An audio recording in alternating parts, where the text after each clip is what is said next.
on the second channel. This is bound to last more than one episode. So I always wanted to cover movies, but unfortunately they just never really did too well on the main channel. So I figured I would do a much more bite-sized and sporadic, I guess is a good word, version of it on this channel. So welcome to Movie Dump, where I just kind of casually sit here and recite and tell you about some of the movies that I saw very recently, although I gotta be honest, I'm still tardy to the party as always with these two that we're reviewing. So for the first episode, we have we have a couple of really great projects to go through. Don't wanna treat you wrong. Don't wanna lead you on. Madam Web is Sony's latest thing in their not Spider-Man universe, and it is just as bad as everybody's saying. You guys have no idea. Like, this movie is bad.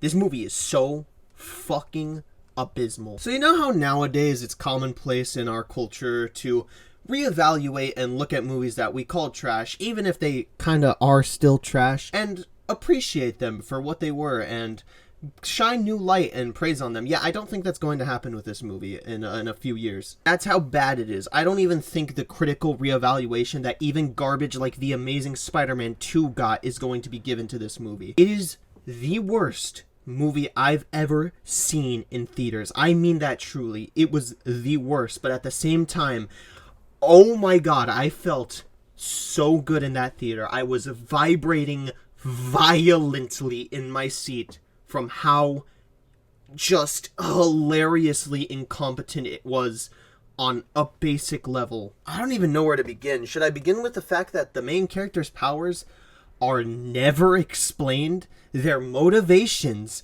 are never explained. Dakota Johnson basically spends this entire movie just kind of mindlessly wandering around, wondering what the fuck is happening to her, and then at the very end they throw in a little bit of background about her character that comes out of nowhere. Our three leads that join her have no personality or redeeming or interesting traits about them whatsoever. I couldn't tell you a single thing about them. I couldn't tell you their names. I couldn't tell you their personalities. I couldn't tell you a single word that they said. The villain is an all-time low for the series. All-time low. Genuinely worst comic book movie villain ever. Period. Worse than whatever the fuck that girl's name in the Marvels was. Worse than Malekith in Thor 2. The worst comic book movie villain of all time. Every single one of his lines is 80 yard.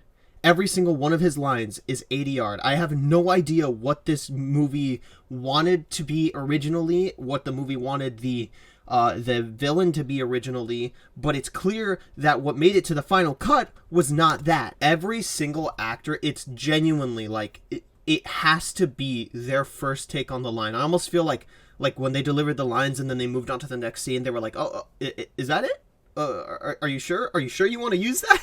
Not that it matters anyway, because the dialogue is so bad, I don't even think, like, fucking Leonardo DiCaprio times 30 would be able to save this. I genuinely cannot think of a single positive other than it's so bad that its incompetence just provides so much unintentional comedy. Like, that's all it has going for it. So, if you're a freak like me and you love laughing at shitty movies with your friends, put Madam Web on. It will absolutely make your day. I legitimately have no idea how else to frame it, so I'm just gonna say this. Do you remember the last post-credit scene in Morbius where Michael Keaton and him talk for a little bit in a field and it is shockingly bad?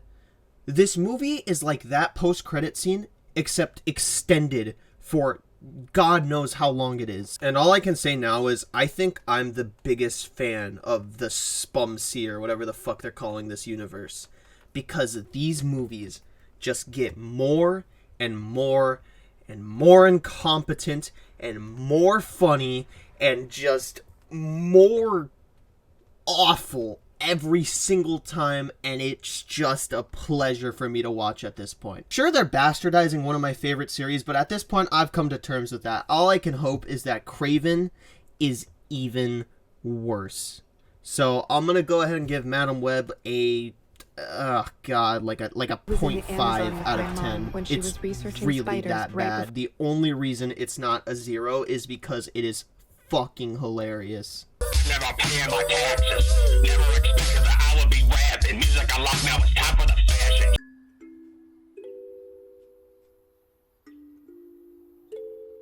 Hey, so I turned on the camera for this one, this one time for the second channel. You can tell this is not canon because I'm not wearing the normal fit, but I turned it on because I want to have a face-to-face about, well, as close as this is to a face-to-face. I wanted to have a face-to-face about this Avatar show. For those who don't know, Avatar is one of my favorite shows of all time. Definitely top 3.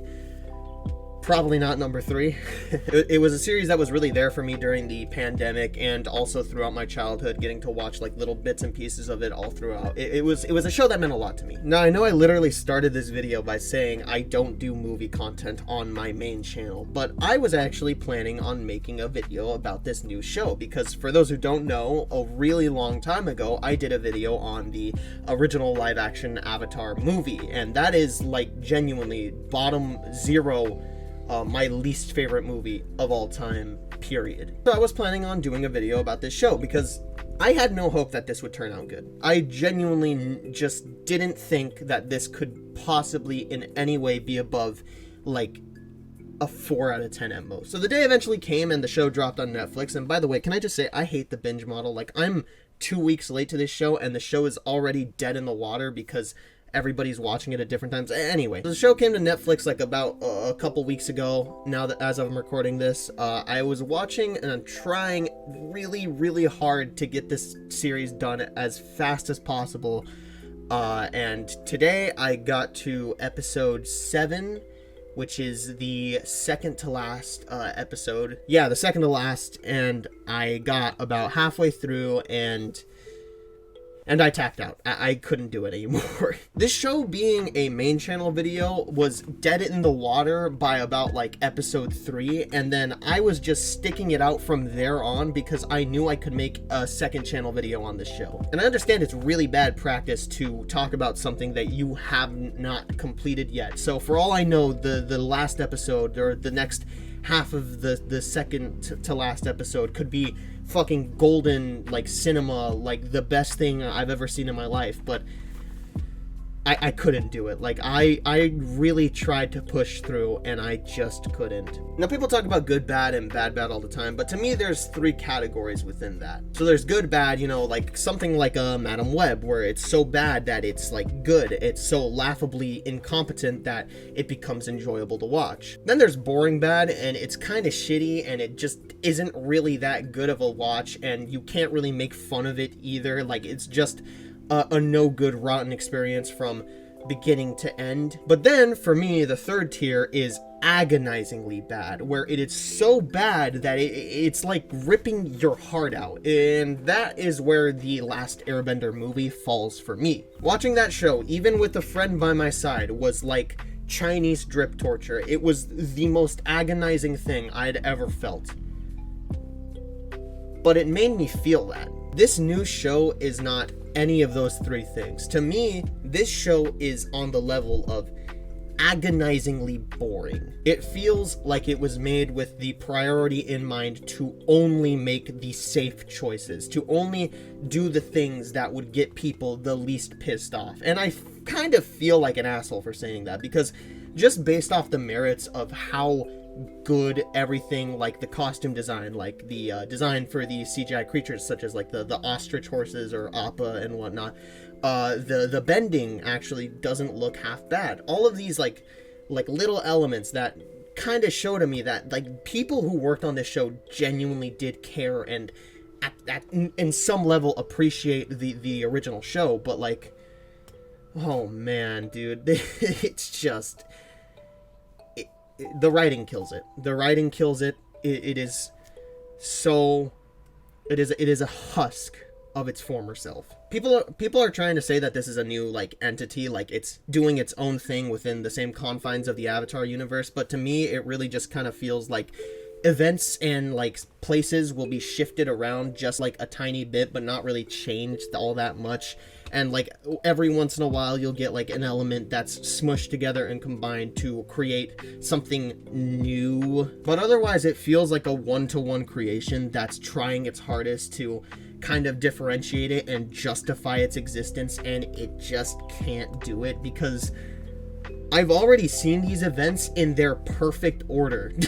People always say not to compare the original thing to the remake in like things. They're like, oh, I'm gonna judge it off its own merits, but it's just so hard to do that when this new thing is basically just this old thing except worse. Now I'm sure you know about this because it was massive news before the original, like before the show even released, but Sokka's like whole sexism arc in the first like 3 or so episodes was completely removed, which on its own shows a fundamental like misunderstanding of Sokka's character. But did you know that there's an even deeper problem with that? Sokka expresses growth and change and redemption, and if you know anything about Avatar, you'd know that redemption is a very important theme throughout the entire show. Iroh redeems himself, Zuko redeems himself, and all in all, redemption is just a key thing, and the only people who refuse to redeem themselves are the very, very, very bad villains who get punished. But no, that's all gone now because we can't have that for whatever fucking reason. I know this is a word that's slowly becoming more and more overused as time goes on, but I just can't think of another one. This show is so sauceless. When characters are not fighting or running away from the Fire Nation or in the spirit world or whatever, they are standing or sitting down on Appa.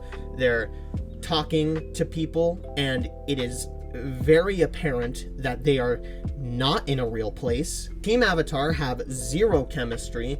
Every single thought and every single expression that the characters have will be spoken aloud to you. There is no subtlety, zero subtlety. And I would like to remind you that this is the Avatar that they are claiming is for both kids and Game of Thrones fans. Azula's in the show. You like Azula, don't you? You also like Ty Lee and May. You know, they're all in this show. I mean, there's literally zero reason for them to be there. There's absolutely no reason we should be seeing this much of the Fire Lord or any of his weird disciples. No. You like them, so they're here now. And I would like to preface, I am absolutely not against any of these changes, but they actively make the story worse. Because while we're sat here trying to actively engage and connect with these characters in the same way that we connected with the ones in the cartoon, we then just hard cut to these random characters who have absolutely nothing to do with the story and just, why are they here? But the show's biggest crime, and I said this earlier, is literally just the fact that it is so painfully, dreadfully boring. Say what you want about that fucking Last Airbender movie. Say everything that you want about it. It's probably all true. At least I felt something. Even if that something was the worst feeling that any movie has ever made me feel. Nothing that happens in this show, aside from like the fight scenes, has anything of value to take away from them. Again, I watched episode 7, half of episode 7, like 30 minutes ago, and I couldn't tell you a single thing that happened. That, more than anything, is just why I couldn't get through it. If it was shockingly bad, it would actually be a little better. I might have actually sat through it, but here, there's just nothing. There's no reason. Why am I coming back? The only, and I mean only, reason I can see anybody watching this is if they like the idea of Avatar, but are too much of a pussy to watch cartoons. That's it. That is all. And yes, even after saying all of this, I do think it is obviously better than the literal worst movie of all time, but I'm not gonna lie, it like crawls itself over that bar. That very, very, very low bar is what it crawls itself over. So, if you are somebody who is interested in the idea of Avatar and wants to see it in its perfect form, just watch the cartoon. If you were a massive fan of the cartoon and you wanted to relive that experience again, just rewatch the fucking cartoon. But if you want an agonizing remake that completely bastardizes one of your favorite projects of all time to maybe watch with your friends, watch the original movie. I'm serious. That shit is so fucking bad that it's actually baffling. This, you're not gonna get anything out of this. You're not even gonna get ironic enjoyment out of this. I really tried, because I can tell that the people making this cared even just a little bit, but it's not worth it. 2 out of 10. So that concludes this round of movie dump, and both of the things we looked at were very bad. I guess just to make this stand out a little bit more, out of these two, which should I recommend that you watch over the other? My answer is, just watch Dragon Ball Z. Mysteries unbound, made of a deep energy. Flux all around. I can feel it crying aloud. It'll fight for love and glory. Let to tell the story.